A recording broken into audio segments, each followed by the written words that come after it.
go. That makes you the second oldest person to promote to black belt. Behind one of Mr. Phil Neray over there. Don't worry, Phil, you still got it. I don't know if that title ever be broken. No. Interesting fact last week, I sent Nick a text message afterwards. Of the 4 people that black belt tested, the average age in the room testing was 47 and a half. Wow.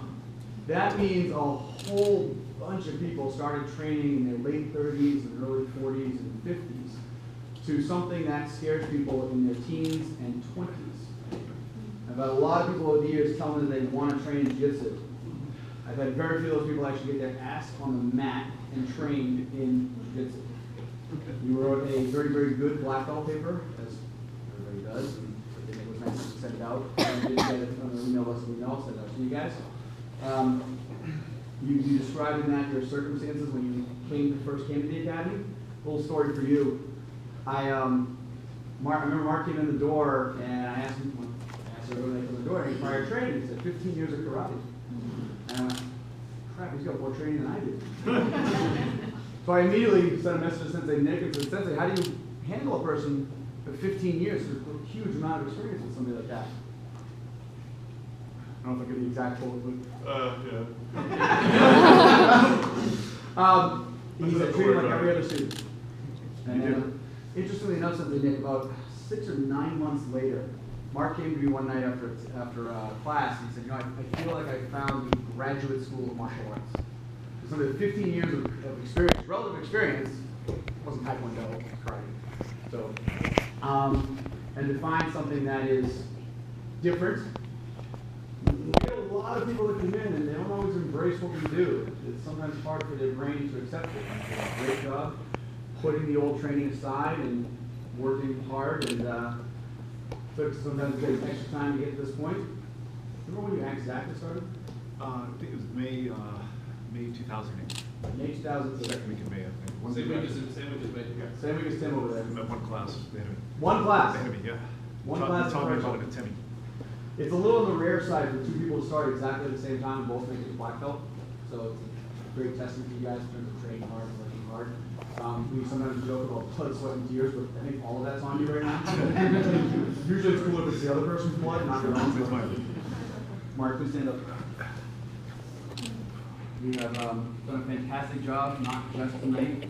I know in the last year, the immediate family and yourself moved to California. So you've been working here in Massachusetts and continuing to train. I now get to present Sensei Mark Cameron. Fantastic. Sure.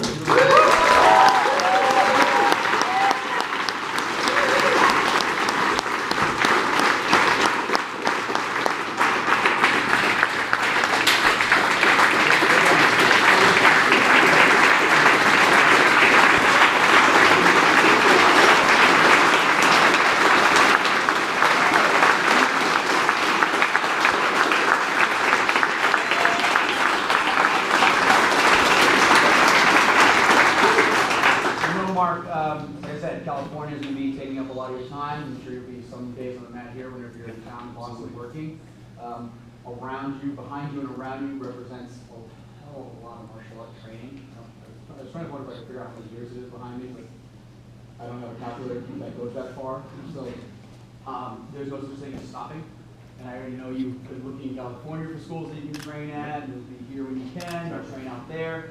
It's a continuous journey, whether it's karate, American Jiu-Jitsu, air, complementing, adding more stuff. Much like your other 50-year-old compatriot over there, Phil Neray, the international Jiu-Jitsu man mystery, who's trained in how many countries now? It's always fun when Phil travels and comes back. He's like, I went to a place in Israel, I went to a place in Brazil, I went to a place in... Oh, great. So I expect you to keep up that tradition as well. Yes? Absolutely, absolutely. This is only the third black belt test we've had here, and only the fourth person we've had to promote the black belt in marginally 8 years that we signed a lease on this place. So this is not something we hand out lightly. We don't exactly hand them out like Tic Tacs. So if you earned that rank, you know very well, your family knows very well. They've put a lot of time, effort, and energy into supporting your butt for being here. Yes, Melissa? Yes? Yes? Yes? Jack, yes? Yes? So they deserve a thank you as well. Absolutely. Great. So I want to thank everybody that has. All the Ookies over there. Ookies, come on real quick. All you guys, especially Tim and Rich, but everybody puts some effort in over especially recent months.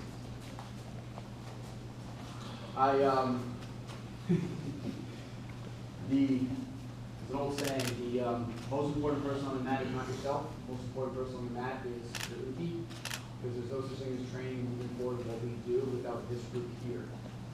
So a debt of gratitude is owed. Certainly pay back in barley and hops or something like that.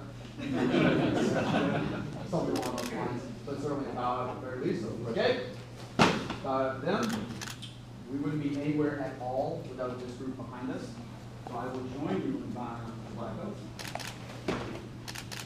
And again, maybe most importantly, the family that do support you, that have come down, flown in from California and other parts to take part in the day. Yes? Absolutely. Thank you as well. So, okay? Bow it out. Before we leave the mat, black belt photo? Sure. So, real quick, I'm going to put this on the table because these get broken from time to time.